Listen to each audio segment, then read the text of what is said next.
Ozzie, we're really excited to have you on board here. Robbie and I know a lot about you. Robbie's learned a little bit about you, but you are the example of the American dream, brother. I mean, you've done so much in your life that many of us will be, wish we could do. If there's one thing I'll miss in my life is never serving. I admire people like you that have the guts to serve and take yourself out of especially when you're an entrepreneur like you, to take yourself out of the picture of building something in entrepreneurship to serve your country is an amazing thing. And you've done a lot of that. And I want you to tell your story from the beginning as a kid, what happened, where you came from and all that. But Ozzie, introduce yourself and just a couple sentences of who is Ozzie, just basically who are you, bud? Yeah. Thanks, Gary. Thanks, guys, for having me. It's a pleasure. Gary, it's been a great pleasure to know you. You're just such a great person and an individual, and the more I learn about you, the more things you do. You're just such a giving person. So nice. Anything I can do to support you, brother. Ozzie Giglio, I'm the CEO of Windy City Fox Motorsports. We started the company about 20 years ago, 2000, and bought our first location in 2001. And, live in Hinsdale, Illinois with my wife, Jill, and our two little babies, twins at 2.5. And that's it, man. That's me. And so Ozzie, and you know what, I want to, if you could tell your story from the beginning. I know your work ethic is incredible. Your love for America is incredible. Tell me what built those values. When you're growing up, how did you think? And who gave you these values? Where did they come from? And tell us about that. Yeah, I grew up in the near western suburbs, and Berwyn and Oak Park, and my dad was a middle management guy at a small company, and everything he did was about working. I mean, my dad worked from 7 o'clock in the morning until 7 o'clock at night, and the focus in our household was hard work and education. I mean, it was all about getting an education, being committed, working hard. And we came from a family of what I would call patriots. My uncles were all World War II veterans on both sides, and we just were a working family. It was a hard-working family. And I think that experience, and, we didn't have a great deal. I don't think, but I never remembered being deprived or poor or anything like that. And in fact, when it came to, for example, sports, I always had everything I needed, the best glove, the best bat, the best skates. But my parents were tremendously committed to their children, but making them understand the value of everything that they were given. So I think that was a big part of growing up, was just the focus on hard work, education, and really being committed to your family and doing the right thing. And I think that's instilled in you at a very early age. My father would always talk about work, right? And the fact that it's important, and we've got to provide for our family, and I want to be at your baseball game, and I'm going to get there early, but I got to go back to work. And those are the kind of things that really resonated with me at an early age. And I don't think that I would be the person I am today. And both my mother and father were like that. And so my mother supported my father working. And I think that was something that, sometimes you don't see. And if you don't have that kind of support at home, I think it's really difficult to really commit yourself to things. And again, it wasn't like, we were very wealthy or had a lot of money, but he was committed to making sure that, you were going to get an education. I went to a private high school. I went to Fenwick High School. And I remember this, and, it's like my high school, it cost $1,000 a year to go to Fenwick when I went to Fenwick. Now, in today's dollars, I think it's about $20,000 a year to go to Fenwick. And so that's a lot of money when you're in a lower middle class family. And so those kinds of commitments, my family made when we were very young. And I think that was the kind of stuff that it just was part of my fiber. So there was no other way for me. And I think even in the neighborhood that we lived in, people were just like that. They just worked hard. How many kids in your family, Oz? There was just me and my sister. So, and you've met my sister Patty. So, yeah. My sister, is 5 years older than me, and I think grew up in the same environment. She was, that's a different day and age, and so I can say this. She was a girl, so I think that she was a little bit more protected. I was a guy, so get out there. My first job, I had 3 jobs as my first job. So I pumped gas. I worked in a gas station, and I go back to those days, and I pumped gas, and I had these little mentors along the way. So the guy that I worked for when I was pumping gas, I would bring my homework to the gas station because I was working at night, and he caught me doing my homework one night, and I thought, man, this guy's just going to fire me. And he came over to me and he said, I love the fact that you're doing your homework while you're here. And, he kind of made it very important to me. I mean, he didn't know anything about my family. I just got hired. I walked in off the street. But he was so supportive of education that reinforced everything my family always reinforced about education, was that education had to come first. And it was one of those things that was going to take you through the rest of your life. Right. And it was a great experience for me. And it was pumping gas and cutting grass, and then I was a lifeguard. So that was kind of fun too. So gas, grass, and beaches. Yeah, well, pools, but yeah. Oh, pools. All right. Well, gas, grass, and bikinis. Bikinis. That's right.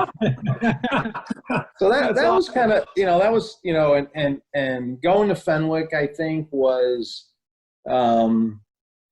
Fenwick was a tremendous game changer, I think, for as a young man. And at the time, Fenwick was all boys, so it wasn't, it wasn't even really a choice for me. It was sort of directed, and so I went to Fenwick and kind of not really knowing what to expect, and it really was a strict Catholic upbringing. But again, focus on hard work and sports. And sports was, a big part of being at Fenwick. And if you were not part of the sports program at Fenwick, you were kind of missing half of what was going on at the school. And I think that sports, integrated into my life really made you focus on teammates and teamwork, which is a big part of the military, and really being committed to hard work. And that all played together to kind of, I think, shape the rest of my life was my education at Fenwick. And, I think if you look around today, I'm not gonna stamp the chest for Fenwick, but I mean, there's a great many of our local and national leaders who graduated from Fenwick or schools like Fenwick. And I think that they create a real terrific environment for our young men and women today. So, what sports did you play, Oz? I played hockey for a couple of years, and I played baseball for 4 years. All right. Yeah. So I loved the sporting, the sports life, and being a part of the team and being a contributing member of an organization was a big, that was a big thing. That camaraderie is a big part of, I think, of people's lives. And I think that being on sports teams really develops that in a big way. And that's where you got your golf swing then, huh, dude? I mean, you're a natural athlete with the hand-eye coordination. Yeah. I definitely think I got my golf swing from hockey. That's for sure. That's a good thing. Hockey players that I play golf with are usually naturally way better than I am. And I know you got some of that. That's cool. All right, now, so what inspired you to go from school then? And did you go directly in the military, or did you go to college first? No, I went to college, and then I went to law school. And then, again, it's you gotta put yourself in the perspective of the time period. We're talking about the greedy 80s right? So as you get into college and stuff, the 80s were a greedy period of time. So I thought that, I wanted to go to school. I wanted to be, and I read some of your questions too, and I have my own advice. So I wanted, this path that I wanted to be on. Again, education was important. So, for me, going to college, going to law school, and then being a lawyer, and so that was probably developed in my freshman or sophomore year in high school. So I went to college, and in my second or third year in college, I really don't remember this. These Marine recruiters came to the university, and they were talking to people, and you kind of, I think some of these things are seeds that get planted over a long period of time. And, some of the guys that I was with were, they went into the Marine Corps summer program in college, because you could do that at the time. The Marines had a program then. And, I was too busy really focusing on playing baseball. I mean, I would play baseball in school, and then I would play summer ball, with the Melrose Park Eagles, which were like a semi-pro team, and the Valparaiso Blues, these little semi-pro teams that were really comprised of people who were out of college and in college. And it was pretty big baseball at the time. And then, I also played very competitive softball. So, my life at that point was really committed to the sport of baseball. And so I didn't want to divert any attention. So then, then I went to law school, and that's when I really started to focus on, maybe I ought to think about doing something a little bit more focused, at least for a period of time.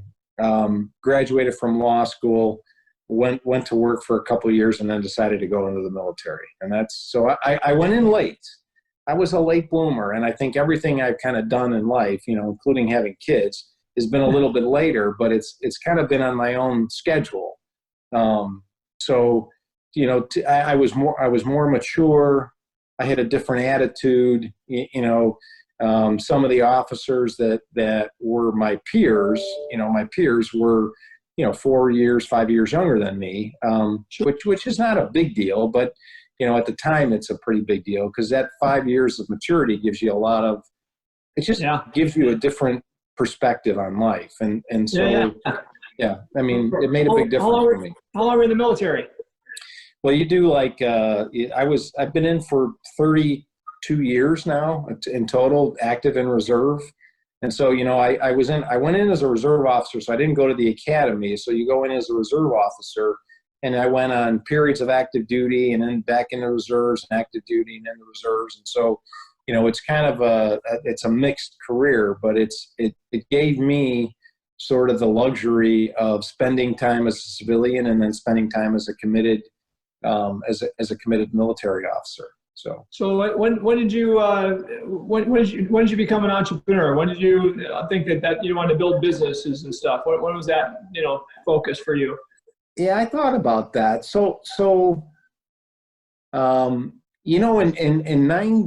I think it was 91 or 92. I went to work for Sam Zell in the, equity. And I think that's where I really recognized that I wanted to be an entrepreneur. In those days, it was really kind of the Wild West in Sam's organization. I mean, Sam and Bob had built just an unusual amount of wealth in a relatively short period of time. They were interesting. Who was Bob?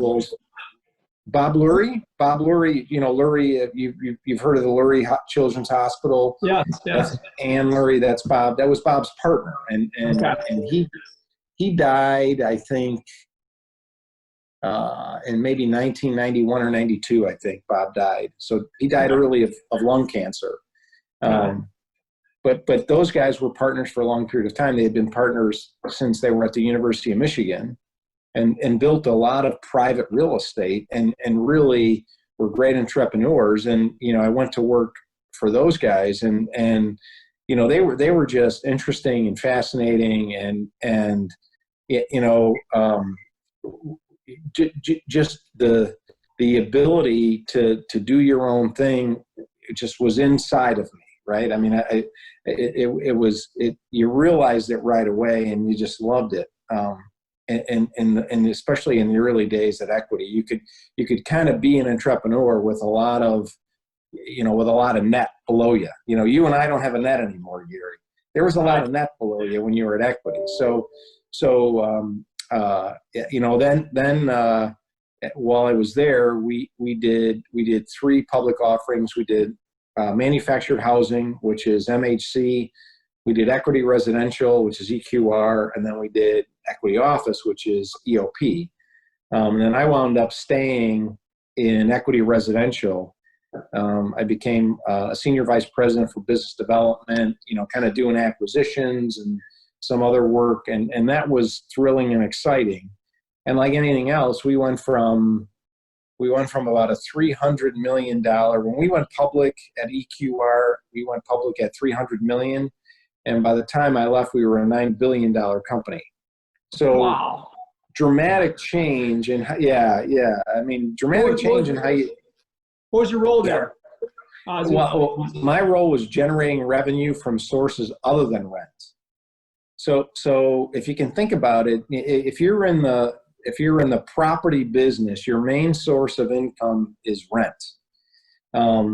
But we had developed all kinds of ways to actually increase revenues at properties from areas unrelated to rent, and these were unheard of previously. And so it started with little things like, washing machines in basements, and then it was billing for cable and internet. Then it turned into billing for water and sewer and all kinds of things like that. So basically developing businesses that were attendant to the real estate, where the real estate owner could actually derive some profit. And by the time I left, on a $9 billion company, we were adding about 4 cents a share from that avenue. And so it was a relatively large business sector, which exists today. So and that really gave me the ability to do a lot of really, kind of big, large deals that I never would have been able to do. Nice. But it was a large company. It became a very large company. Your experience in the military gave you kind of structure and all that kind of stuff. What do you feel it gave you to be successful in business for Sam? And then today, not who we are today, even. Yeah, I think that the military is really if I had a recommendation for anybody who's 25 years old or 23 years old, it would be to spend 2 to 5 years in the military. Be patient, right? Because that's a very short period of time for a young man. And get the experience, because it's all about, and you know this, Gary, because I think you're a natural leader. It's all about leadership. And I think that, what you learn in the military is how to be a leader, particularly on the officer side, right? And you learn the need and the commitment to team and to your people. And I think that those are, very fundamental things that people can learn in all sorts of areas of life. But I think they're particularly acute on the military side, especially when you're confronted with challenging environments. And I think that those were things that you just couldn't replace.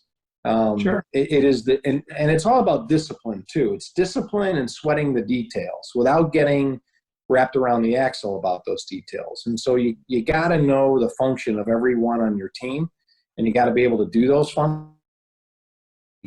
And I think leading from the front is the most important thing. So I've got a son that's a senior in high school. He's always been a little immature. He was born with some issues, but he's gotten through those issues when it comes to some cerebral palsy and fetal alcohol syndrome. Is that we adopted him from Russia. You may know the story about Nikita or 19. Anyway, bottom line is he likes the idea of the military. He's a strong little son of a gun. He's pound for pound. He bench presses over twice his weight. He doesn't work out very much, right? really strong little guy, physically fit, and he doesn't like school, but he wants to join the military. Does he stick out, even though he's not good academically, doesn't like to be in school? Does he stick out at 4 years of college so that he can start in the military at a better position with right into leadership, or does he just join? Right, that's the question. That's kind of what we're going back and forth on right now. Yeah, I think the military requires a great deal of discipline, and whether officer enlisted, it's all about school. I mean, there's an entire line of education from the day that you get in the door until the day that you leave. I mean, I was going to the Navy War College at 50 years old, spending a year reading Clausewitz on war, and so your education never stops, and it starts the minute you walk in the door. And so I think that getting an education first, a college education, is a good thing, because it gives you a little bit of discipline on before you get to the military, because he's going to need that, and it really is all about learning in the military. So you're saying the habit of learning is one of the most important things, and if he doesn't like it now, he's going to have to like it then. So why not, right? Yeah. Get that habit in college. Even if he goes to junior college for a couple of years and a 4-year college the last 2 years, right? I think that's, I think junior colleges, frankly, are a good way to go for people who haven't really figured out yet where they like education or not, because they can spend a couple of years, being at home, and it's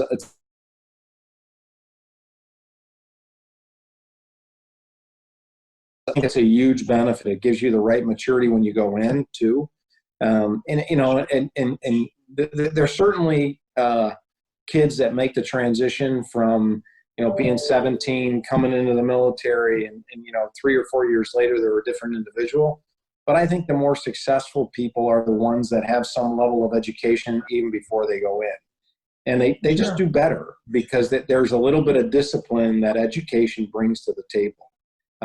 And in the military, it's not just about being a leader in the military. It's also, you got to know how to be a leader, and you got to know how to be a follower too, right? I mean, because and so I think that learning kind of gives you a little bit of the day-to-day self-discipline that is going to be required. Sure. Okay, so let's talk about so military experiences. What's some crazy experiences you've had in the military, and things that you love to hear a couple of stories if you got them. Well, I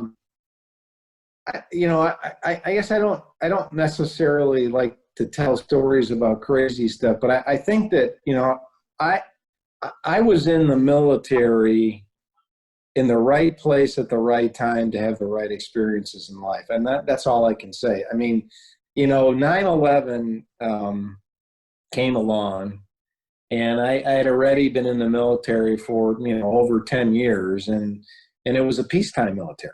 I mean, we were really at peace for all practical purposes. Sure. And it was we had we had Panama and the first Gulf War, which lasted a couple of months. I mean, but for all practical purposes, we were essentially a peacetime military. And so then we transitioned to a real wartime military. And I think that you get the real sense of what the military. I lost you after Panama, Ozzie. I don't know if these guys, Chris, did you hear Ozzie after Panama? I did, yeah. What's that? Yeah, I heard him. You guys got me okay? You can start over anyways, if that's okay. After Panama. I just said we were essentially in a peacetime military. I mean, you had events like Panama with Noriega, and you had kind of the first Gulf War that was, a relatively short period of time. But for all practical purposes, we were in kind of a peacetime military for a very long period of time after Vietnam, and then kind of into this phase. And then we had 9/11. And of course, we really transitioned from a peacetime military to a wartime military.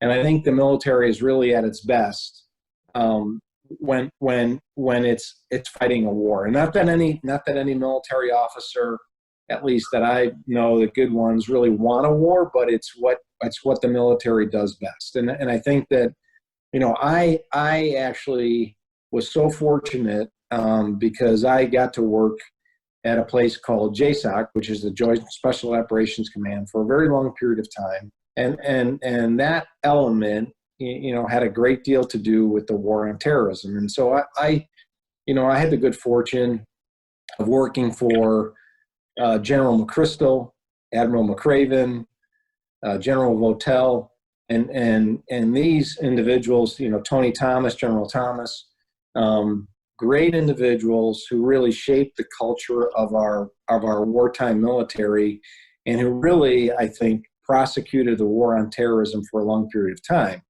And, the lessons learned from McChrystal, McCraven, Votel, and Tony Thomas, just were immeasurable. I met Karzai. These are things that I never thought. The western suburbs of Chicago, I just never thought I would see myself in those positions. And having to make decisions of life and death, and having to work in environments where really you're living in kind of a no-fail situation where, if you screw up, it's gonna cost a lot, and not in terms of, lives, but political aspects and all kinds of things. And so I think that those experiences over the course of, 10 or 12 years they were phenomenal for me. And then, as I became a more senior officer, you're sort of, you get removed from the field, so to speak. And then I went to work at the Pentagon, which was another just, to see the level of sophistication that our national government brings to the world, and to work in that environment where those decisions are made, even at the White House, was yet another just unusual, a really just a benefit that I was able to work in that environment for a long period of time. And those experiences shaped me. And at some level, you kind of walk away and you go, it's great being an entrepreneur. I love what I do. We're rewarded greatly for it. But probably some of the most rewarding experiences that I've ever had have not been in financial reward. They've been through my experience in the military. To the point where it was hard to remove myself from that environment for long periods of time. So just great leadership, a real ability to see how we do business, and just honored to be a small part of all of that. It had to make you way stronger when it comes to making business decisions. Like, we look at, many people look at what's going on today with this coronavirus and everything else, and we have to make tough decisions, right? Who do we lay off, and who do we keep, and what businesses do we have to shutter? As business leaders and entrepreneurs, we have a lot of tough decisions to make. But these decisions aren't that tough, man, when you look at the decisions you had to make when lives were at risk, and politics were at risk, and everything else. These decisions as an entrepreneur aren't that difficult, are they? Yeah, I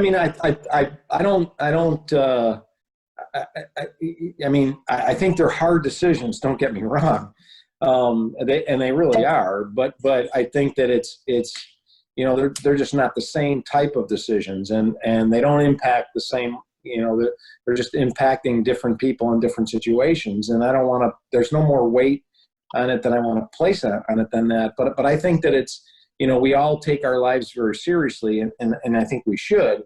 But, I always had this sort of perspective where I would say that I took my job very seriously, but I never took myself very seriously. And I think that was an important perspective, right? I never wanted to think of myself as above anything. So, my job was very important, but I did not take myself very seriously. I would have to sort of kick myself every day going, I'm not really sure why people are asking me these questions, but I'm going to get the right answers and I'm going to provide the right answers. But, I can't believe I'm involved in this. And so those are the kinds of things that I think I look back on and, truly miss, because you really felt like you were making a significant difference in impacting the globe. Today I impact the lives of 420 people, and that's important. That's really important. But I was in a small way, in the chain of a lot of decisions that I think impacted a lot more people than that. And it made me feel like I was a part of something larger than me. So right. Great. Ozzie, first, and I think that I think actually that McChrystal is speaking in some YPO series, if I'm not mistaken, even tomorrow. I'm not. And I think some folks have seen McCraven speak. Just two of the greatest guys that I think, two great leaders, different in their approach to leadership, but two great leaders that really I think. It did great things for the United States. I don't think their true stories will ever really be told, but those two individuals did great things for the United States. Robbie, do you have a question?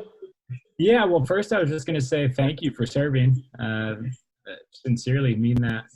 And my follow-up question to that was going to be a curiosity around the fundamentals or frameworks of leadership that are taught in the military and how that's transferred into your entrepreneurial life, and obviously recognizing there's multiple different forms of leadership, but it seems like you had the opportunity to learn from some fascinating humans. So I'm curious, was it nuggets of each one of them that you sort of took into your entrepreneurial life, or was it a specific learning that you had throughout your studies there?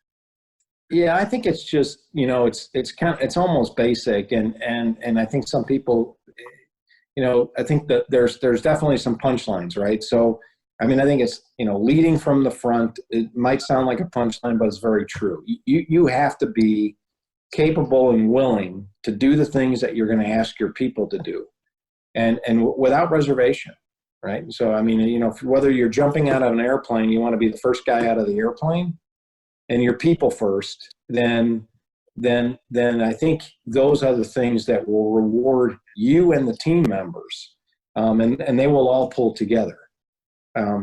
I worked for a gentleman by the name of Ray Palumbo, General Palumbo, who was a young lieutenant during the Somali crisis. So Ray Palumbo flew helicopters in Somalia. And you've seen the movie, and he became a general. He was my boss a couple of times, once forward or twice forward actually in Afghanistan, and then he was my boss at the Pentagon. And one of the things we would talk about is our biggest asset. Our largest asset as the U.S. government is our people. And so if you embrace that, if you embrace the notion that people are your biggest asset.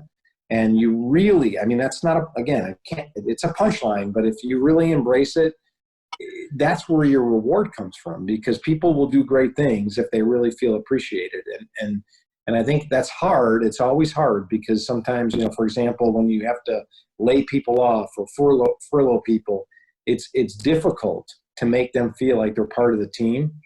But those are the kinds of things that if you do it right and you do it and with the right grace, I think that team comes first, and that's a big part of what I think is a part of every military organization, big or small. So, lead from the front and team comes first, and I think that those are two key features that you always want to keep in your brain.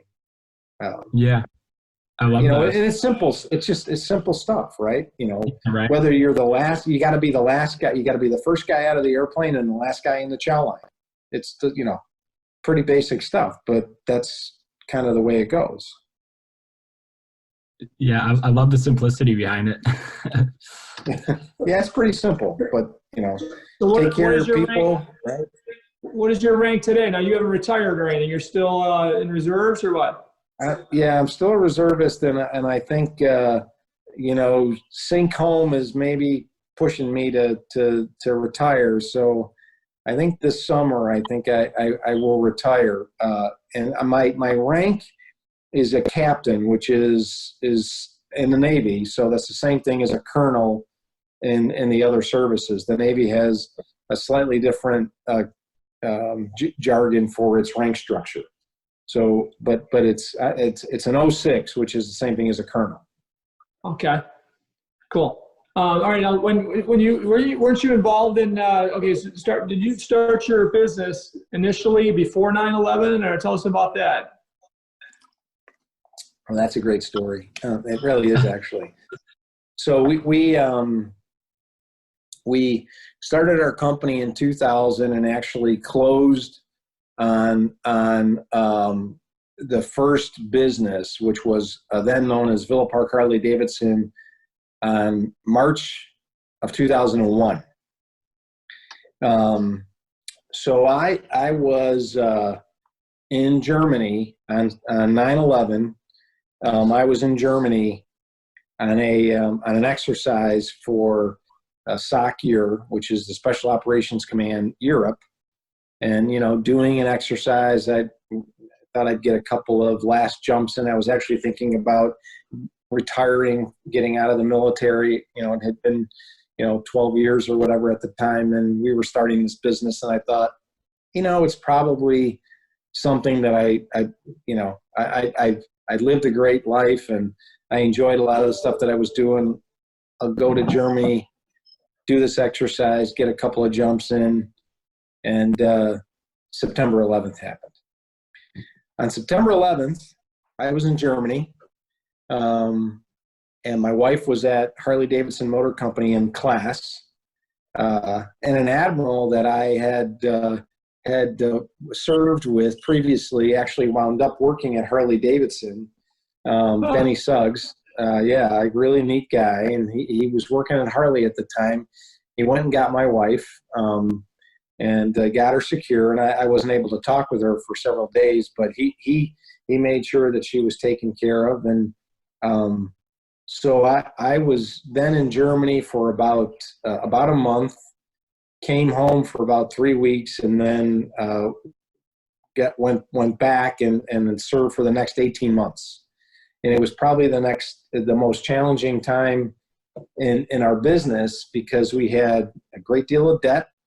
We were just getting started, and I was off in the military fighting the war on terrorism at a very early phase, where there was not a lot of, people did not know a lot of things at that point in time. I mean, we were learning a lot, and no one really knew anything. And my wife was sort of thrust into the business in a big way, and really sort of managed her way through all of that for a long period of time, to the point where it was like, we're going to have to refinance our house and do all this stuff just to stay alive in our business. And because I couldn't be there. And a lot of times wasn't able to have, any really substantive conversations over what was happening in the business. And so we as a family were tremendously fortunate to have my wife involved in that business, and a lot of support from the people who were employees, some of which are still with us today. So it was a tremendous experience. And of course, that was the start of our career at Harley Davidson. So, we had about 4 or 5 months. Yeah. Where's your wife's business experience before that? She's a marketing. She really is. My wife has so many great ideas. I mean, she's phenomenal, terrific marketing person. But she has such a keen eye for detail, Gary. I mean, I think you and I are a lot alike. We think big. We have a lot of vision. When it comes to details, they make me nervous. Yeah. My wife, it gets to the gnat's ass detail, and she loves it. And which made her a great operator. I mean, she operated, the stores just tremendously, particularly early on when I wasn't involved at all. It was because she was such a great, great person with details, terrific with people, just had a great way with people. So it was just interesting. But and you were sort of. And when you went into this, Ozzie, she was pumped up about it, and as your life partner, she was part about being an entrepreneur too. Yeah, I think she loved the idea. She thought this was great. She thought it would be fun. She didn't, she thought that she would do some marketing for us and kind of, help out with some stuff like that. Very shortly after we got started, she got very much involved in the general merchandise business, clothes and boots and all that sort of stuff, and was helping there. And then just got a little bit more involved in the marketing. And then when 9/11 happened, she just was sort of thrust into it.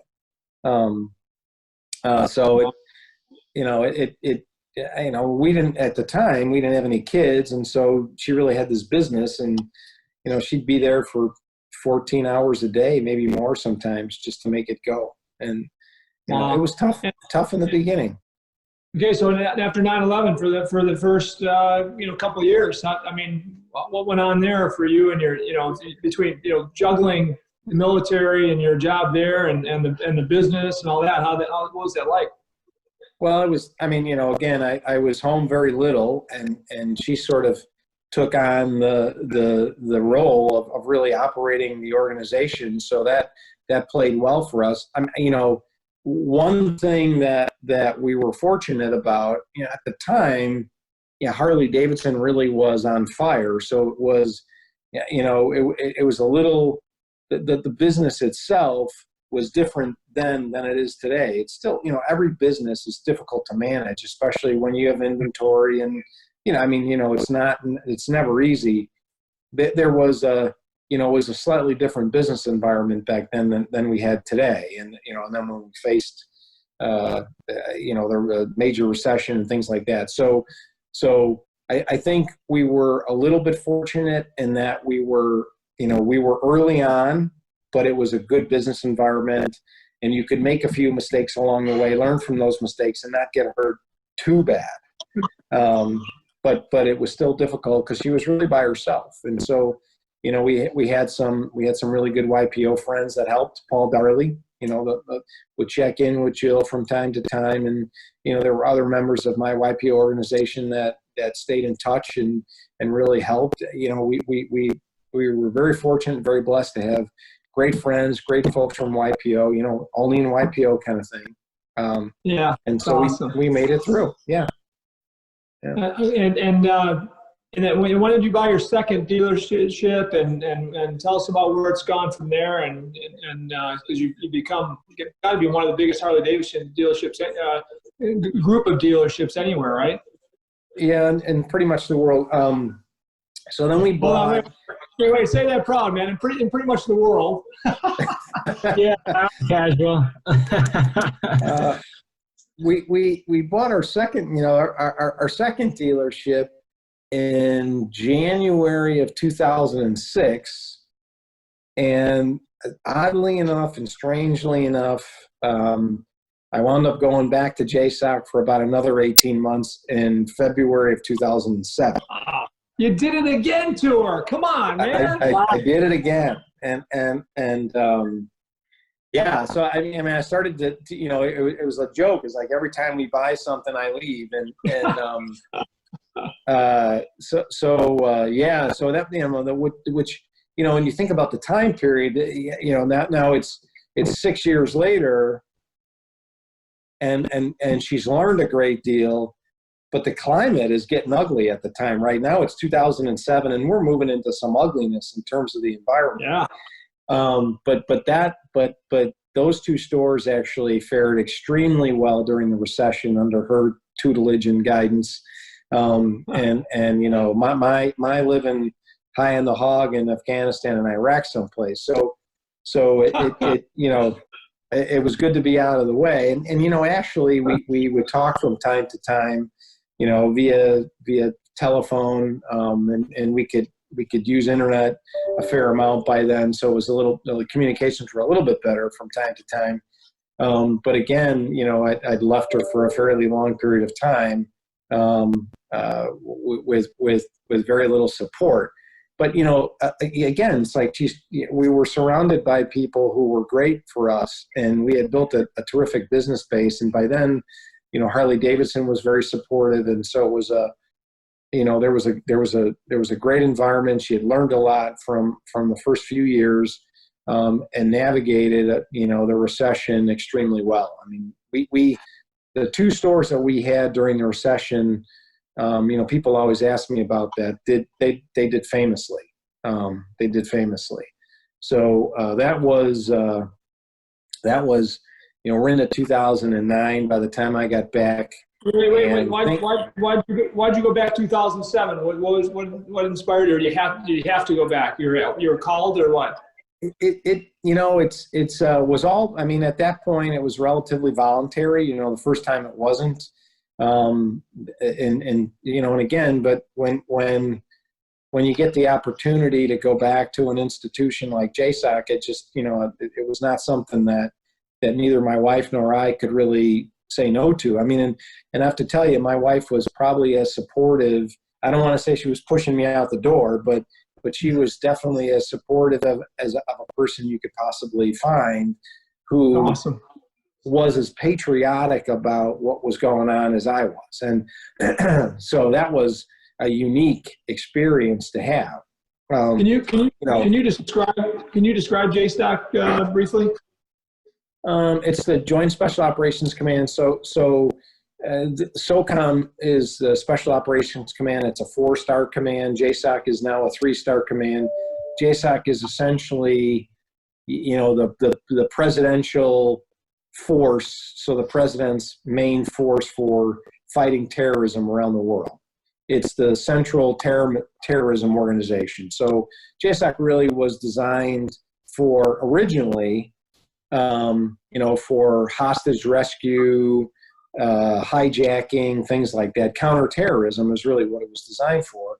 And as we got into a full-scale counterterrorism war, it became very central in that prosecution. Sure. So relatively small in size, but big impact in terms of the global war on terrorism. Really at the center of it, just because of the assets and the capability and sort of a lot of direct presidential support and authority. Now, do you have a combination of Navy and Marines and everybody that are part of that? Yeah. Or what? So it's joint, and one of the things that JSOC is all military services, and it really what General McChrystal did, which is really what was the difference in our success, right? So McChrystal really coined the phrase developing a network to defeat a network, right? There was a network of terrorism that was out there. It's not the same as fighting a war, Vietnam, World War II. Those were different wars that we fought. These were insurgencies. These were counterterrorism events. And so you can't defeat that in the normal sense. And so what McChrystal did is, he really developed a network and an interagency relationship. But he also, it was not only just the Department of Defense elements, he incorporated relationships with all of the other agencies of the government, right? The FBI, the CIA, at the NSA, all those agencies of the government worked hand in glove together to defeat terrorism. And that was really one of McChrystal's architects, was to create it, to develop a network to defeat a network. And that's why JSOC was just so forceful, is because it really developed that sort of network and was the central counterterrorism element of the nation. Wow. Frankly, before the 9/11, it was basically little known. I mean, it was a little known, very secretive private organization that very few people knew about. And there are elements that are, largely confidential and classified. But it became a little bit more known and recognized because of, it sort of became far more, the awareness became much higher after the war on terror started, because it was, so central in the prosecution of those battles, those wars. I mean, Sure. so Wow, that's awesome. So you're so back then, there from yeah, what, so 2000, 2009 or what? yeah, 2009, I get back, and the market at that point had really shifted and changed, and it really had, and so there were some winners and losers, we saw the opportunity. Harley Davidson was actually in the process of doing some consolidations on a national basis. I think at the time there were something like 725 dealerships nationwide.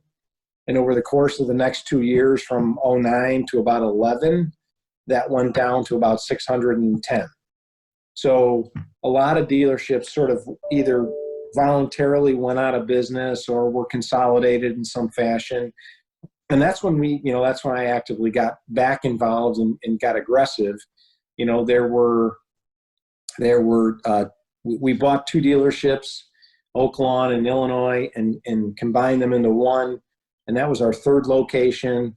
We bought the St. Charles dealership out west. That was our 4th location. And we completed that in 2011. In 2011, then we had 4 locations. We had 4 dealerships. And then I was off again to spend the next, I don't know, I think it was about 2014, between doing work at JSOC and working at the Pentagon, and so finally I kind of came back and really integrated back into the civilian society, and we wound up getting even more aggressive. We bought the Ottawa location in 2015, the Milwaukee location in 2016, the DeKalb location in 2016. And then we bought the Woodstock, and at the end of 2016, early January 2017, we closed. And then we did the Fox merger in 2019. So, as I returned in a 4-year period of time, we quadrupled in size, because I just saw the opportunities. I mean, the markets had shifted and changed. The entire business, I think, is following many businesses. It's in the process of consolidating, and it needs to. Cost structures are growing significantly, particularly in urban areas like Chicago and Milwaukee. And the ability to deliver a customer experience is much higher if you can, if you have the right cost structure in place and you're able to deliver a high level of customer experience. And that's been something that we've seen is our ability to take care of our customer by virtue of our growth is a big deal. And the other reason why I was just so interested in growing is, it gave so much more opportunity to our people. And, we have people who have been with us for 15 years and started out as salesmen who are now running 2 stores. And, those are great stories, right? An individual. Awesome. Yeah, and it gives people. Well, so I live near your Woodstock store, as you probably know, I stop in there every once in a while, I love Harleys, and I'm always going to buy one, and I haven't. And I go on Harley trips usually once a year with a group of people. My wife and I go all over the world on Harley trips, and it's been a blast. Anyway, but I'm going to buy one, doggone it. But you got amazing people in there. They should be saying, "Get the hell out of here, you pain in the ass!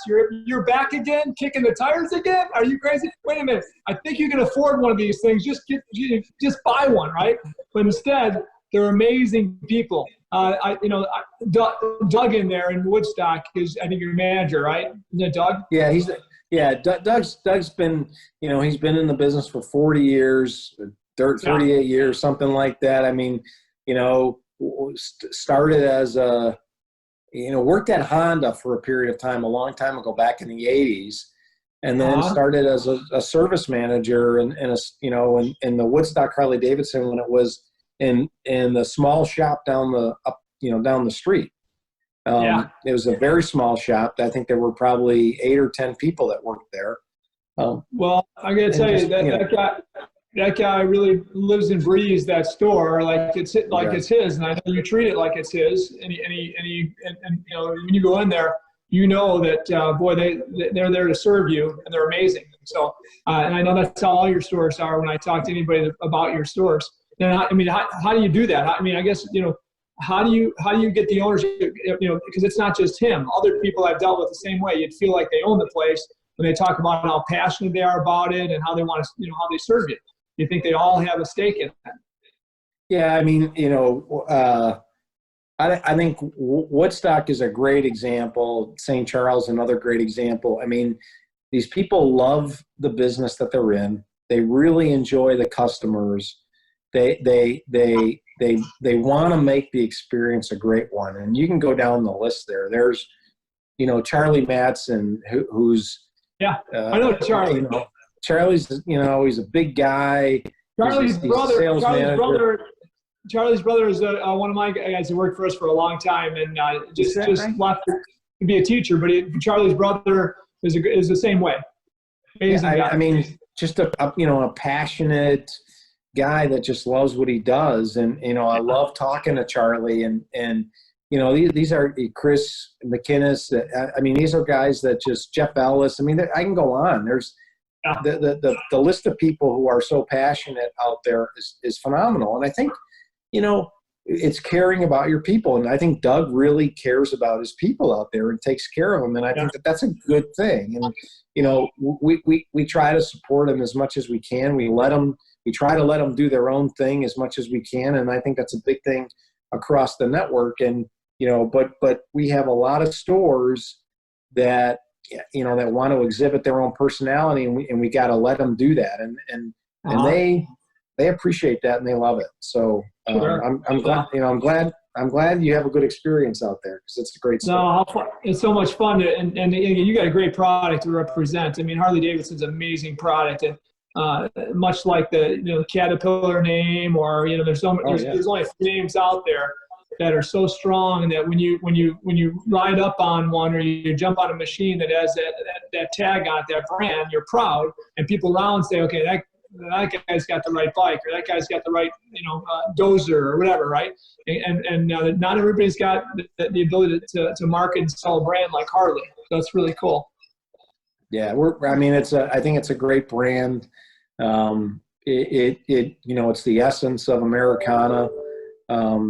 Harley has been in every war since World War One. I didn't know that. Oh yeah.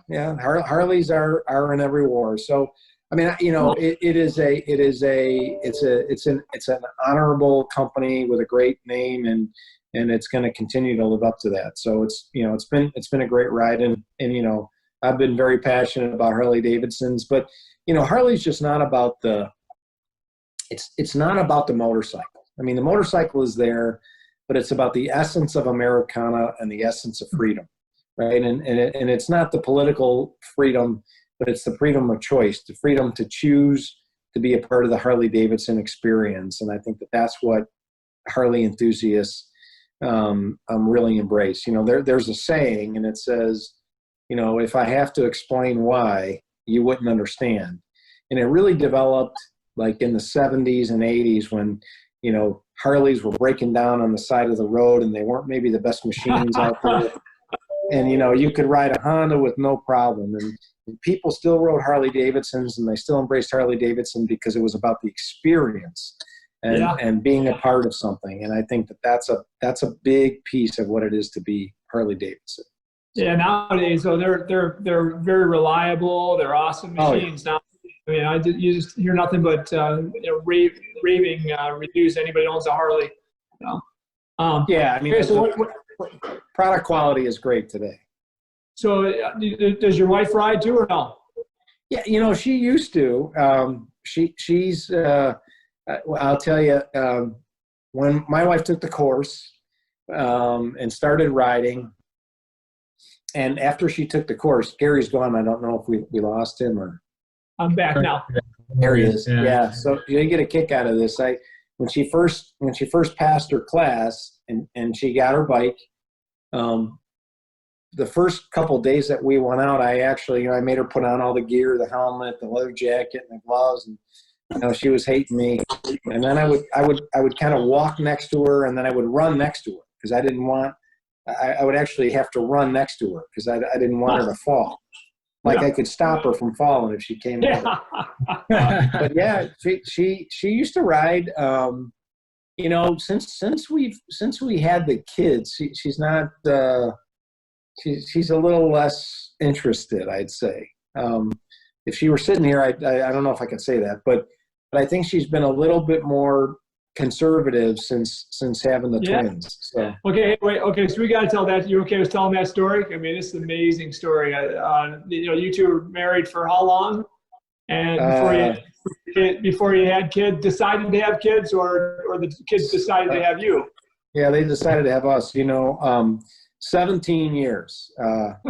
We were married for 17 years. It's funny too because, I was here and gone and here and gone, and so we would talk about it. And about 10 years ago, I think my wife had a miscarriage, and that was a tough situation for both of us, and it was kind of sad. And I think we sort of let it go for a while, and then I had throat cancer, and that was sort of a watershed event, and basically she said, "Okay, buddy, life's short. We're gonna try this one more time," and we were very fortunate. Yeah, I mean, it was the craziest thing. So it kind of, and I think we both went into it saying, if it happens, it happens. Let's not get emotional about it. Let's not get too, worked up. Let's not get hopeful. And we were just very fortunate. So. We have a Hispanic friend who said, and I thought this was kind of cool. Your children choose you. You don't choose your children. So in other words, they chose. Yeah, I thought this was great. They sort of chose to wait to pick us. Yeah. And they I thought they just were waiting for you to be a little more mature, Ozzie. Yeah, they wanted a father that would be home. For a period of time. So that was obviously a phenomenal. 2.5, 3 years old. They're 2.5. Yeah, they're 2.5. They're little people now. I mean, they're little people. It's amazing. It really is amazing to see the development of from little teeny things to people. So boy and a girl. It's a boy. Yeah, they're a boy and a girl. Yeah, boy and a girl. And they're great together. They're really special together. It's amazing to watch twins in real life.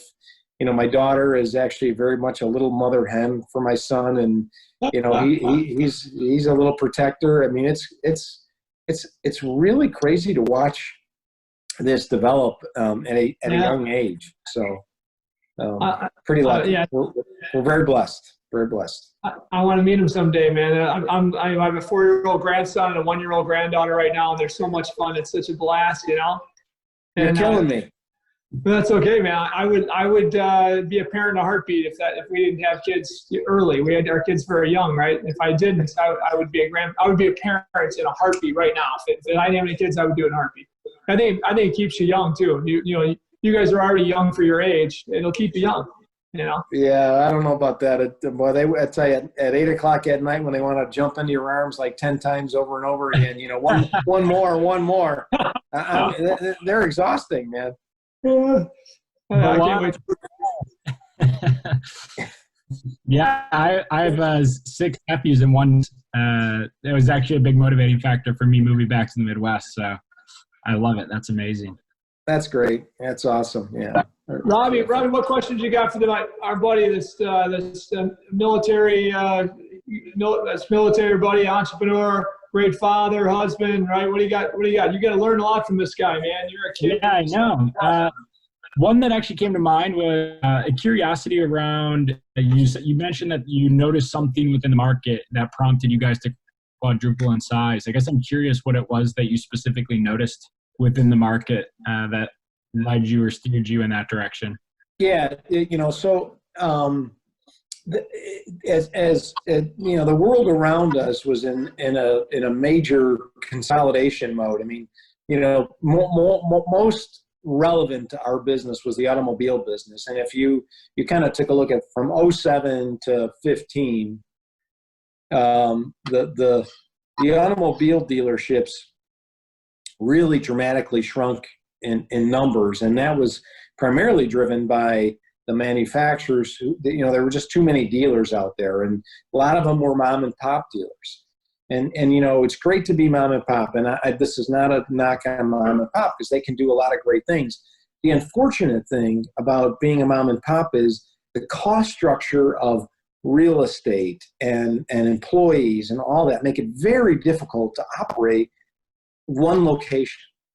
And we saw that in the automobile industry, and that was kind of the genesis of what was happening in the Harley world. And that's what I saw, the need for small locations to, you know, that were mom and pop, so to speak, and they just needed the ability to have a stronger, more financially secure organization to support it. You know, Starved Rock was a perfect example. We bought Starved Rock Harley Davidson in 2015 from a couple that had owned it for about 25 years. And they were a great couple in their mid-60s when they sold it to us. But for about 3 or 4 years, they had really been struggling to survive, you know, to the point where they were leveraging their real estate, kind of pouring money back into the business. And the reason was because, you know, the cost structure had changed so much by that time that in order for them to stay even remotely competitive, they had to spend so much more money doing it than if we were doing it or somebody else was. I mean, you know, we have centralized accounting services. We buy things cheaper, you know, so we can drive down the cost structure of those organizations and actually produce the same product for the same cost to the customer, but have enough margin to make the business worthwhile. And so that was happening in a lot of different places in the marketplace. And so we saw that early and went after it. And that's, you know, I think it was inevitable, and it continues to be inevitable. And now, you know, 3 years ago at you know, our 15 or 16 dealerships, we were, you know, almost alone. And now, you know, there's groups of 10, there's groups of 12, there's, you know, it's growing all over. And, you know, and we're certainly looking to be bigger as well, too. So I think that we saw it and we took advantage of it, and we were in a position to do that. And it really is a necessity, because the customer wants a higher level of service and experience, and you got to have a cost structure that can deliver that. And, you know, because otherwise you just can't do it, right? So basically, if you think about it, technology and such is giving you the ability to have a centralized cost center, let's say, for a lot of your overhead. That when you spread it out over 15 dealerships, of course, it can be much leaner than one, right? I mean, is that basically it? Yeah, you know, we can operate a dealership at a cost structure that's about 20% less than a one-off person could operate it. You know, between our ability to leverage our centralized, you know, accounting, marketing, administrative staff, and then, you know, buying a lot of equipment and product cheaper, you know, we can drive that cost structure down so that you can actually make a reasonable profit, so that you can reinvest in your business for the customer. Even an example I could see right now, and you can tell me if I'm wrong, but it feels to me like even with this COVID thing, right? To apply for this PPP thing, right? To apply for that and do all the work it took for us as a company, our group of companies, there's a lot of work for our CFO, our COO, and our accounting firm and the bank to do, right? And one little paving company out there that does what we do, it's tough for them to get that done and on time and get the paperwork right, compared to, you know, us or you able to scale with you know, the best of the best on your finance team, the best of the best, hopefully outside accountant, best of the best banking relationship, right? And you can leverage all those things. unfortunately or fortunately, right, you're able to just get more done at a lower cost and make sure you don't fumble things like this, right? Well, and that's, that's the other thing too. I mean, you mentioned, I didn't even mention that, but you talk about banking relationships. You think about our ability to borrow money compared to the one-off person's ability to borrow money. In many cases, there's 200 basis points between us. Sometimes 200, 250. I mean, it's a huge piece of a business. When you have a lot of inventory like we do, like any Harley dealer does, I mean, 250 basis points is a lot of money when you think about it, and it makes a big difference. Yes, big chunk of your profit. Okay, Yeah, oh, sorry, go ahead, Robbie. Yeah, I guess I'm curious to continue down this path a little bit. So when you're thinking towards the future, then, are you guys recognizing any a shift in the buying behavior? I guess I'll use like as an example. They have a fully digital buying experience now. Are you recognizing any of that in the motorcycle space, or? Yeah, well, I mean, I think that there's two things that first of all, I think COVID-19 pushed forward a lot of what we were thinking about for the next 5 years. And what I mean by that is, we have been thinking about for a long time now, mobile service facilities, right? Whether it's a van or a sprinter that actually goes out to people's offices or businesses and does, changes tires, does oil changes, maybe put on some minor accessories, deliveries of motorcycles on a sales basis, that all those things that we've been thinking about, those I think are pushed. We're probably getting off into that, and that's technology and that's equipment and things that you got to have. The other piece of that is, people are buying nationally, and we're going to be able to distribute nationally, and you got to have inventory and capabilities for that. And then how people buy motorcycles, right? Whether it's fractional ownership, your generation doesn't really want to own anything specific right now. But it's not. But that's okay, because that's a little bit of a shift in the mentality, and we've got to be able to address that. So we're seeing those kinds of things and actually addressing some of that in what we're doing. So absolutely, buying online, and people always said in our business, well, you got to have that experience at the Harley Davidson dealership. I think that there's still a lot of truth to that, but I think that if we're thinking about how do we deliver that experience at someone's home if they really want to have it. And also, how do we become a service organization that meets the requirements of today's public? For example, COVID-19, now we have customers that call up and say, I want to change my own oil, and I need everything to do that. And now we say, okay, we're going to put all that stuff in a box for you. You're going to give us your credit card. You pull up to the side, and we're just going to hand you the box, and you go off. And if you need help, you just give us a call. And we, yeah. And it's like that was not something that we had developed before. And, it's funny because my wife years ago used to talk about a drive-up service for our parts and accessories. And I used to think she was nuts. I thought she was nuts. And which is what we're moving to, because, and one of the guys in our store said, well, that means they're not going to come in the store and shop around. I said, yeah, this time they're not going to come in the store and shop around. But you've delivered exactly what that customer wanted. They wanted ease, convenience. They got instructions in the packet. They got a name to call if they needed information. I mean, what a beautiful situation for a customer who doesn't really want to be bothered, wants to change their own oil, at least this time, and they want to make it, and we want to make it easy and clean for them. And that's the kind of stuff that I think that we've seen develop in a short period of time that we've been thinking about for a while. But I think COVID-19 has almost forced us to do those things a lot sooner than we probably would have done before. And that's where business is moving anyways, Robbie. So your store's not open at all right now? Oh, no, they're open. They're open. Right? Yeah, they're open, but people have, some people want to come in and walk around, and some people just, like going to the grocery store and getting your food, right? I mean, now you can go to the grocery store, have somebody stick it in the back, and, everyone's sort of reinventing themselves. What are you doing for like a virtual tour of your store so somebody can come in your store online instead of walk through the store in these conditions?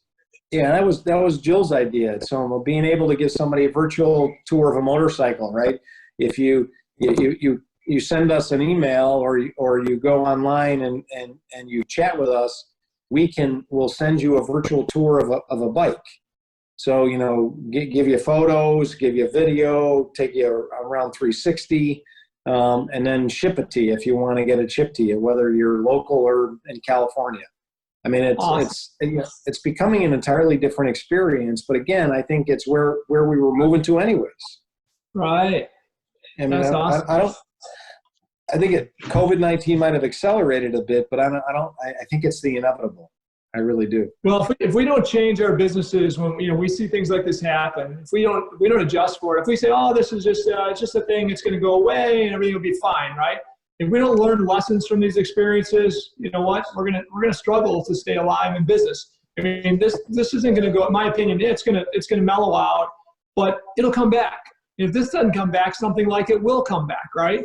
And the businesses that can be strong through these times will survive, and others won't, right? So, I mean, we got to take these as lessons and say, what can we do to get stronger and better because of it, so that when it happens again, we're in a position to do well through it, right? And businesses that think that way, in my opinion, and again, some of the lessons, as you just said, that you're learning will be used anyway, even if this doesn't happen again, right? Even if it doesn't come back, or we don't shut down America for some other reason. So I love it. I love how you guys think outside the box and continue to work your way around any challenges. And I gotta believe some of that starts with your ability to think fast in the military. In business, you're able to do it just the same, and you probably got your team members and thinking very much like that. It's pretty cool. Your wife and your team members, your leaders. So, well, awesome. I think what happens, and this is something that I think you get real comfortable with in the military, right? So no plan survives first contact with the enemy, and if you're fluid, you're not fluid enough, because and Mike Tyson, what did Mike Tyson used to say? You got to plan until you get hit in the face. So it's all that sort of thinking where you have to remain entirely flexible, and you've got to continually look at the situation and make changes, because it's a constantly changing environment. I mean, COVID-19 is a great example of how fluid things were.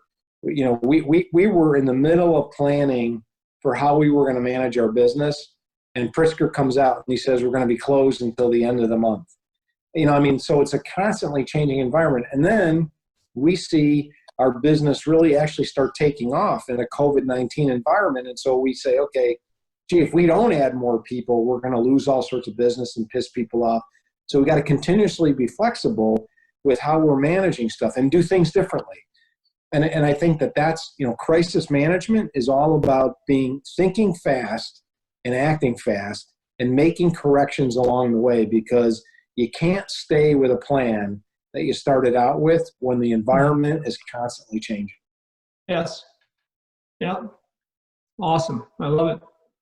Robbie, what else you got for our buddy here?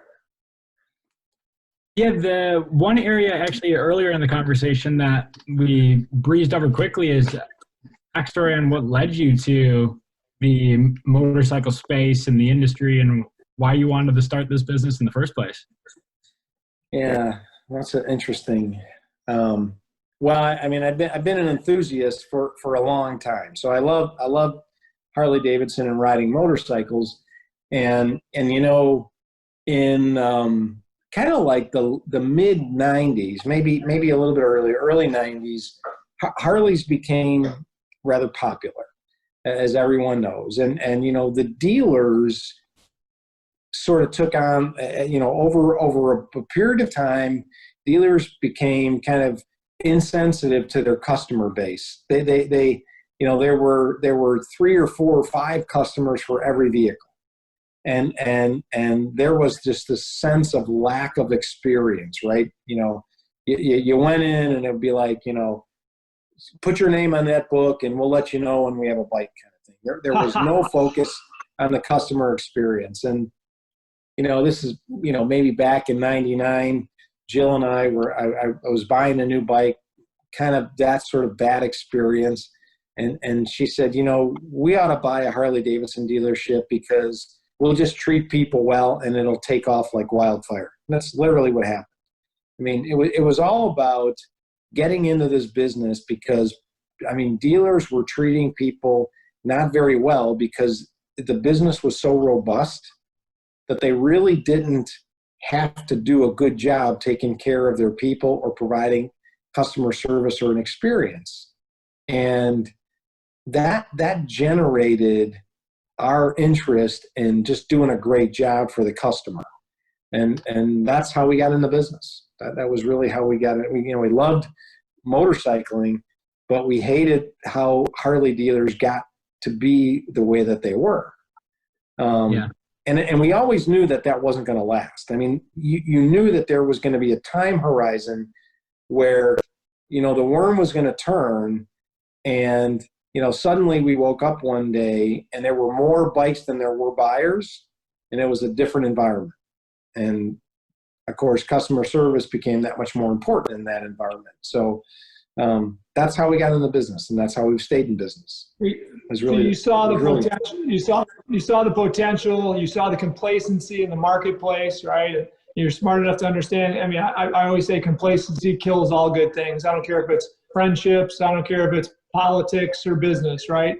And you saw the opportunity and you went with it. That's awesome.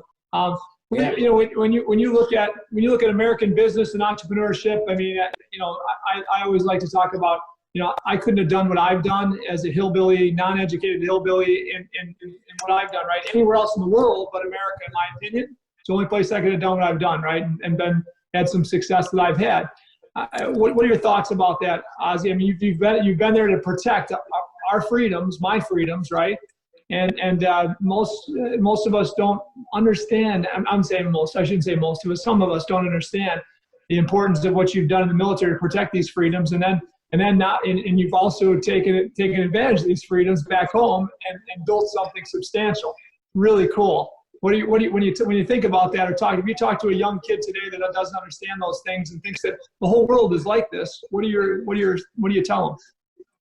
Yeah, I have to tell you, that's a great question, Gary, because it's like I think I'll develop tears if I think too long about it. But I have been all over. I've really been all over the world and lived in many, many places, and there is no place like the United States. There is simply no place like the United States, and there is no place that offers the same opportunities to guys like us. We didn't grow up rich. We're not second, third, fourth generation business guys like a lot of guys in YPO, and that's phenomenal.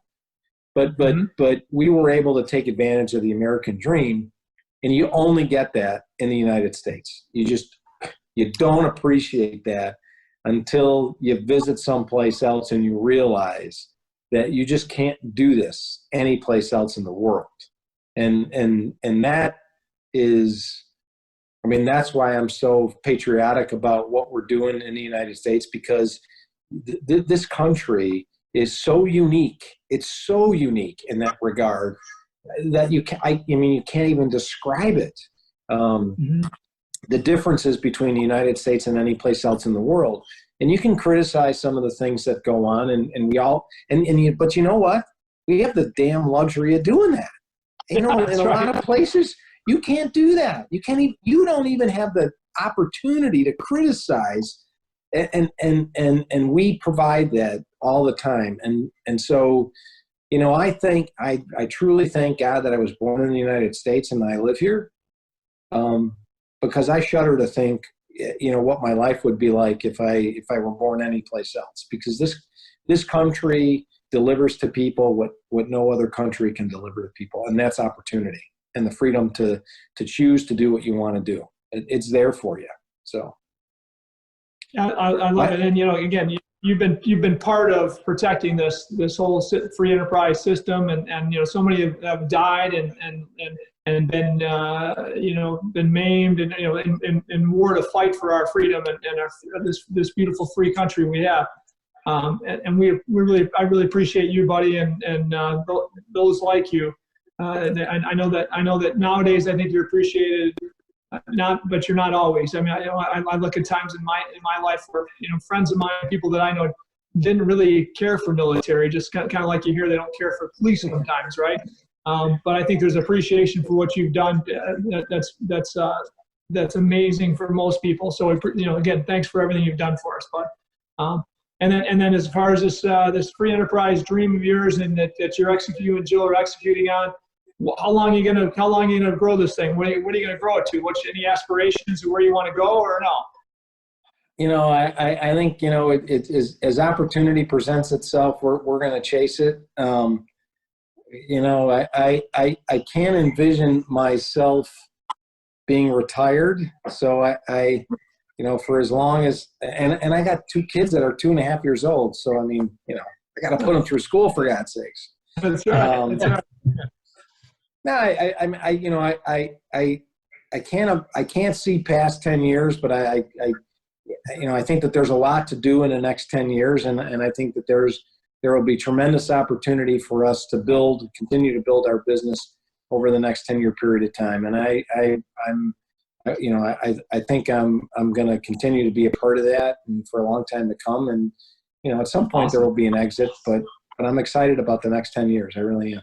Well, and when you look around at your friends, as I do, that are much older than us, right? I've got friends that are in their 80s and actually early 90s that every day are still doing deals like they were when they're our age and much younger, right?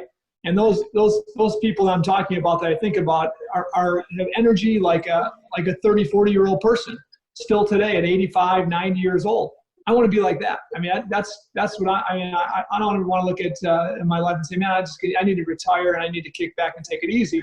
That's not so much fun to me. I mean, I don't know. I think that we can have a great life by working hard even in our 90s if we want to. And if that's not who you are, that's okay, of course. But man, it's so much fun to make a difference in it. And if we can build jobs and create opportunity for others, nothing better than that, right? I agree with you. It's the guy that we bought the Woodstock store from was almost 80 years old, and if you'd have met this guy, I mean, he was still busting. Arnie? Well, yeah, I know Arnie. He's awesome. The guy's 80 years old. Yeah. I mean, he's full of energy. I mean, I love the guy. We became very good friends over the course of time and negotiating the deal. I mean, and that, that's the guy that I look at and I go, that's me at 80 years old. I want to be working because at some point this becomes what you do and who you are. It's not like work. This is not work for me. This is sort of who I am and what I do. And so, because I don't think I've really worked ever in a long time, 20 years, 25 years. I'm just like, I think about this and I think about when I think of work, it's different than what I do. And this is, yeah, I mean, I really love this. And it's part of who I am. There's a guy, if you follow him ever, I get to know and joined his association, about 10 years ago, Bernie Marcus, the founder of Home Depot. And he's now 90 or 91, something like that, now 92 maybe. It's amazing. You'll see him, he's on TV still, right? Commenting on different things in the political environment and business and all that. But he started a thing called Job Creators Network. I was one of the first CEOs as a member and on the board of that, right? I still am. And Bernie is just awesome. I mean, I'm telling you, he still thinks 20, 30 years ahead in any conversations he's talking about, right? I mean, that's what I want to be. I want to be, and he's so philanthropic. He doesn't care if he makes another buck. He wants to make sure he gives away his money to the right causes that are sustainable for America and the things he believes in philanthropically. But again, when you see the energy of this guy, it's so much fun to golf with him, to be around him. And I mean, I look at it and I say, if I can live that long, that's how I want to be, right? It's fun. So yeah, I really appreciate the stuff you're doing, Yeah, I'm gonna be checking on that Harley store here pretty quick. I want to see the virtual stuff. I'm gonna be looking at some bikes later this afternoon now, and all that. So keep up the good work, man. And anybody from this area, you gotta buy a Harley from Ozzie and experience what Jill and Ozzie and the team have built. It's just an awesome experience. So, well, any Robbie, you want to go over any nuggets that you've learned here, or we can later. You better believe it. Oh yeah, I got them written down. Let's hear it, buddy. Yeah, so Ozzie, we like to summarize key points or takeaways from the conversation today, encompassing early years all the way through college, military, to your professional life. So the first one that I came up with was keeping it ultra simple. So just through parenting or your earners, you were taught hard work and to focus on education and continuous learning. And the way I apply that is similar to the growth mindset, is what a hot button or topic commonly discussed today. And it's not something that you teach. So if you can learn that at a young age, it's incredibly advantageous for the long run. Second is lead from the front. And that was part of your military days. And the idea behind that is obviously just build for either your employees or those in the military alongside you, but allowing them to ultimately themselves get the job done. The third here is put your team first. And at the end of the day, people are your biggest asset. And as long as ultimately they feel like they have a sense of security and loyalty from you and the rest of the leadership team, they're going to turn around the best work for you. And develop a network to defeat a network. And I think that that's important to me in the sense of how that actually functioned within the government. So you're pulling together so many different entities within the government to ultimately fulfill a common vision. And I think that same application actually coincides with business as well, that you need every department to be working together in unison in order for the business to achieve success. So I saw a lot of strong overlap there.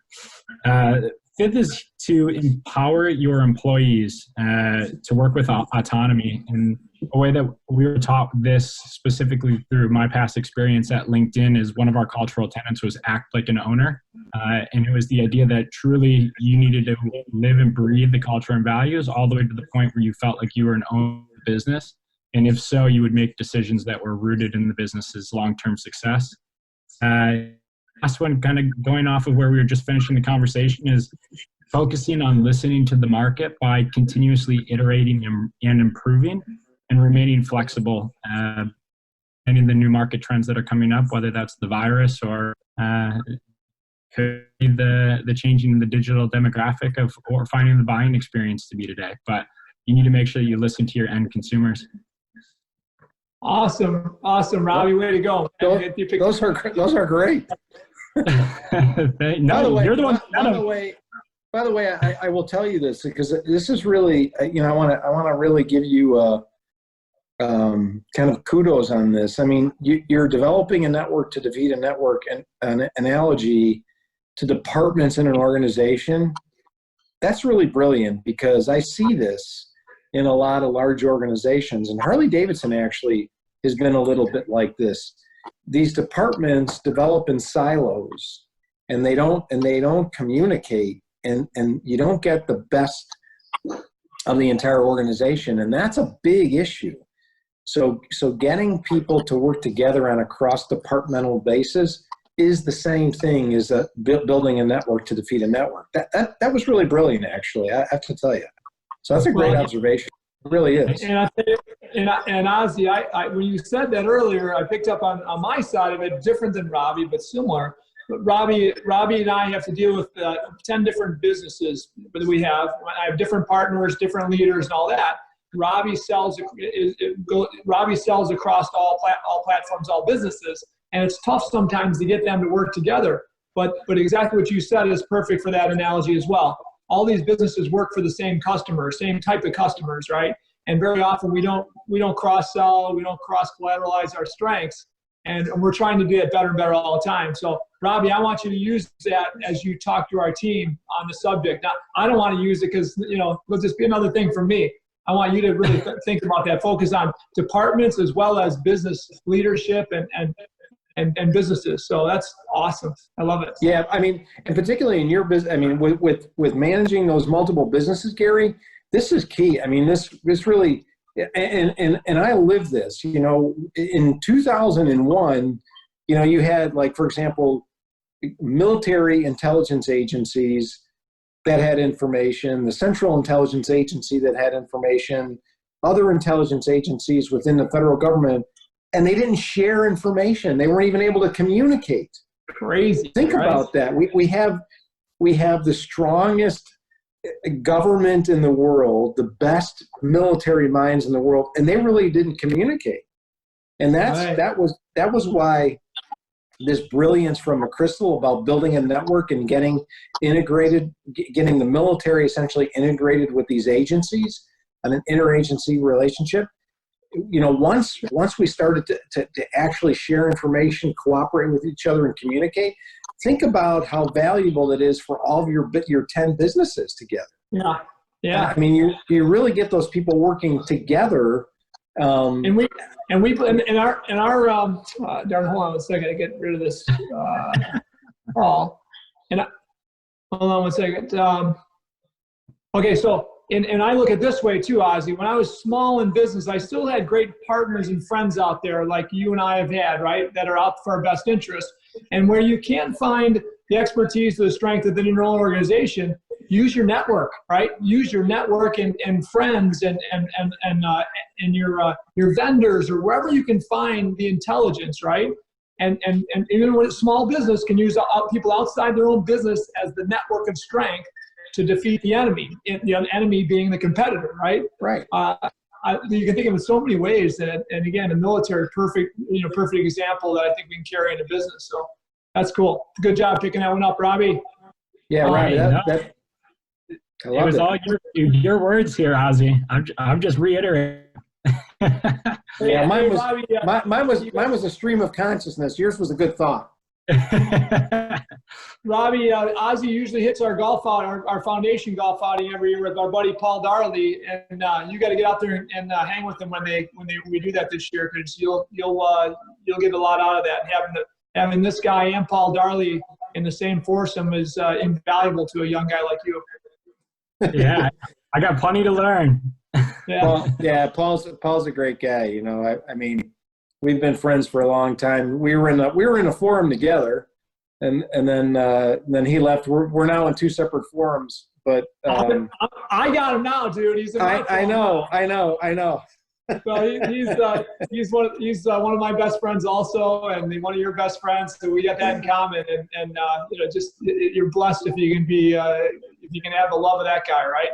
Yeah, so. Paul's. You know, I sit on his board, and you know, he's a hardworking guy. He likes to play, but he's a hardworking, very very good-hearted person.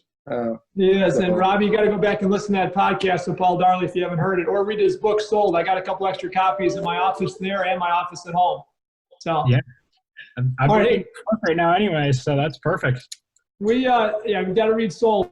That's great for you and what you do and for us, and what you're going to do for the future. So hey, we don't want to spend too much of your time. You're awesomely generous to do this for us. And we really appreciate it, Bud, to be, the champ you are in life, for us to be able to have you on and be able to inspire people across the globe, because this thing is going to grow and grow. Our podcast is growing pretty fast. And for you to have a person like you to inspire others to be more than they think they could be otherwise is the whole reason for this. So we appreciate you, Ozzie. It's an awesome story, and I love you, man, as a friend and somebody I look up to. So thanks a lot. Thanks, Gary. I love you too, brother. I appreciate it. Your kind words, and you know, like I said in the beginning, you're a really giving person, and I'm blessed to know you. It's nice you to say that. Thanks a lot, brother. And we're praying for big sister. You know, even though she looks like she's your younger sister, dude, she's a beautiful woman. I met her, Marco. She's an amazing woman, and I want to talk to her pretty soon too about some things. So I'm gonna be giving her a call. But we're praying for her, for Patty, and stuff. So God bless you guys. Same to you guys. Thanks, guys. And that's it for another episode of Ditch Digger CEO. See ya.